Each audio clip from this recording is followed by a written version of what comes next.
அரசியல் கட்சி தலைவர்களும் வந்திருந்தாங்க. முதல்வர், துணை முதல்வர், எதிர்க்கட்சி தலைவர் எல்லாமே வந்திருந்தாங்க. ஆனா விஜய மட்டும் அவங்க வீட்டுக்கு போயிட்டு அந்த பிரஸ் போய் பார்த்தாங்க. ஸோ அத பத்தி நீங்க என்ன நினைக்கிறீங்க? இன்னும் அவர் வீட்டுக்கு போய் தான் பார்க்குற அளவுக்கு தான் இன்னும் வெளியில வரலையா? அவரு உண்மையிலே சார், அவர் உண்மையாவே அவர் அரசியலுக்கு வரணுங்கிற நோக்கத்துக்கு இருக்கிறாரா இல்லையானா இல்ல. அவங்க ஃபோர்ஸ் பண்றாங்க அவர. அதாவது அவருக்கு ஜாலியா இருக்கிறது. அதாவது சினிமா மோகத்துல அவர் ஜாலியா இருந்தவரு. அவர கொண்டு போய் மக்களுக்கு போய் சேவை செய்யுங்க, சேவை செய்யுங்கன்னு நீங்க போய் உட்படுத்துறதுனால அவர் என்ன பண்ணுவாரு? வேற வழியே இல்லாம, அதாவது அவரு பூனையா இருக்காரு. நீங்க புலியா ஆக்கணும்னு நினைக்கிறீங்க. அவரு பூனை மாதிரி பதுங்கியே உட்காந்துருக்கணும். பனையூர் பங்காளால பதுங்கி உட்காந்துருக்கணும்னு நினைக்கிறீங்க. நீங்க புலியா ஆக்கணும்னு நினைச்சிட்டு வெளியில தள்ளிடுறீங்க. வெளியில பார்த்ததுக்கு அப்புறம் அவர் நடுங்கிக்கிட்டு வேற வழியே இல்லாம புலி மாதிரி நடிக்கணுமே.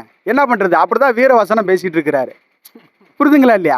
வீரவசனம் பேசுறாரு. வீரவசனம் பேசி ஒண்ணு வேலைக்கு ஆகாத.